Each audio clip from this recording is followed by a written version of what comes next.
नमस्कार, मेरा नाम भूपेंद्र त्रिपाठी है और मैं गांधीनगर में सेक्टर 1 में रहता हूँ। और 2012 में मुझे नॉन हॉजकिंस लिम्फोमा डायग्नोज हुआ था और वो लास्ट स्टेज में डायग्नोज हुआ था। और जितने भी प्राइवेट हॉस्पिटल्स थे उन लोगों ने ऑलरेडी बोल दिया था कि ये टर्मिनल केस है और बचने की कोई संभावना नहीं है। ज़्यादा से ज़्यादा 5 से 6 हफ्तों का ही मेहमान था मैं डॉक्टर्स के अनुसार। परंतु उस समय फिर मेरा एडमिशन फिर जीसीआरआई में हुआ था और जीसीआरआई में सिविल हॉस्पिटल में मेरा रेडिएशन से शुरू हुआ था।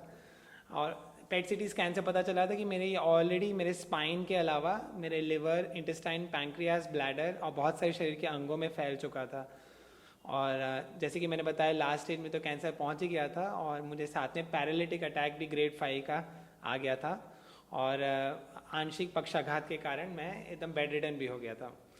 और उस समय लगभग मेरा 10 से 11 महीने तक मेरी कीमोथेरेपी, रेडियोथेरेपी, टारगेट थेरेपी और स्टेरॉइड्स भी लॉन्ग टर्म मुझे दिए गए थे और साथ में फिजियोथेरेपी भी मेरी चल रही थी दिन में तो 2 से 3 बार, क्योंकि मेरा पैरालिसिस भी था।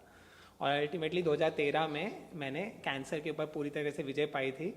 और उसके उपरांत मेरी कुछ संजोगों के कारण मेरी आंखों की दृष्टि चली गई और आंखों की दृष्टि जाने के बाद फिर पुनः मैंने मेरे जीवन को पूरी आंतरिक शक्ति जिसको कहते हैं विल पावर के साथ मैंने वापस आगे की ओर मेरी यात्रा शुरू की और कॉम्पिटिटिव एग्जाम्स की परीक्षा पार करके रिजर्व बैंक ऑफ इंडिया में मैं क्लास 1 अधिकारी जिसके मैनेजर के रूप में मेरी नियुक्ति हुई। 2015 में मेरी ज्वाइनिंग हुई फर्स्ट अटेम्प्ट में।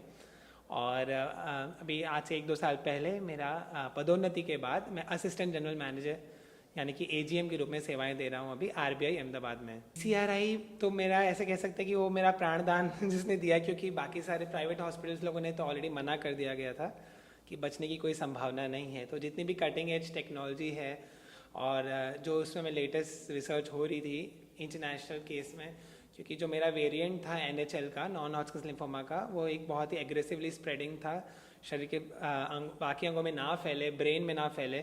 इसके लिए उन्होंने काफ़ी मेहनत करते थे ये लोग। सेरेब्रोस्पाइनल फ्लूइड में लंबा पंक्चर करके वो लोग इंजेक्शंस के साथ मेडिकेशंस देते थे ताकि मेरे ब्रेन में और बाकी शरीर के अंगों में फैले नहीं।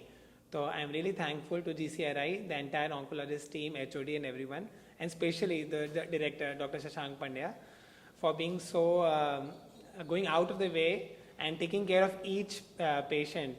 और मैं एक मोटिवेशनल स्पीकर भी हूँ, तो अब मैं जहाँ जहाँ जाता हूँ तो मैं तो युवाओं को यही प्रेरणा देता हूँ कि कैंसर से हारना और जीतना सिर्फ हमारे मन की दशा पर निर्भर होता है।